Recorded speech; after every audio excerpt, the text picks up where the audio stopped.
sapagkat nahayag na ang kagandahang loob ng Diyos, na nagdudulot ng kaligtasan sa lahat ng tao. Ito ang nagtuturo sa atin na talikuran ang makamundong pamumuhay at damdaming makalaman at mamuhay tayo sa daigdig na ito nang may pagpipigil sa sarili, matuwid at karapat-dapat sa Diyos. May yugto sa buhay ni Carlo na inakala niyang sapat na ang ligtas na ako. Lumaki siya sa iglesia, alam ang tamang sagot, at kampante sa katotohanang tinanggap na siya ng Diyos.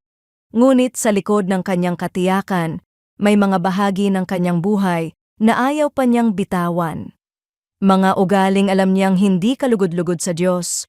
Patuloy niyang ipinagpapaliban ng pagbabago. Palagi niyang sinasabi sa sarili, biyaya naman ng Diyos ang sumasakop sa akin.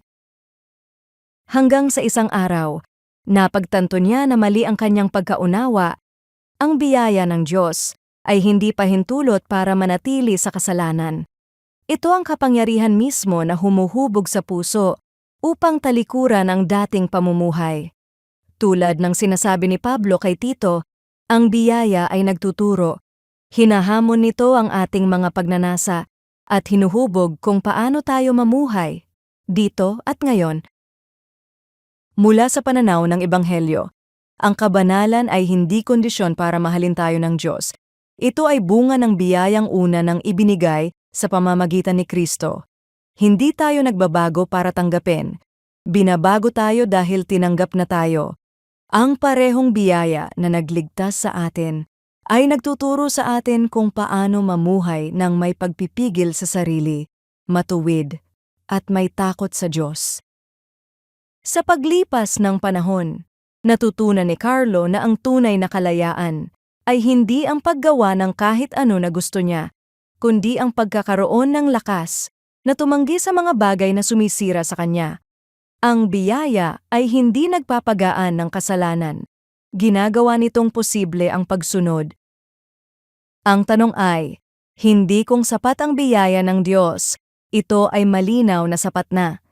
Ang tanong ay, kung hinahayaan ba natin ang biyayang iyon na hubugin kung paano tayo mamuhay? Sa anong bahagi ng iyong buhay ka tinuturuan ng biyaya ng Diyos? Natalikuran ang luma at mamuhay sa bagong paraan kay Kristo?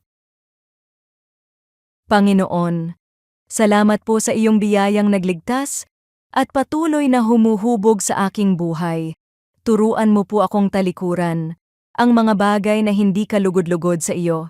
Bigyan mo po ako ng pusong handang sumunod at mamuhay ng may kabanalan, hindi sa sariling lakas, kundi sa biyayang nagmumula sa iyo. Sa pangalan ni Jesus, Amen.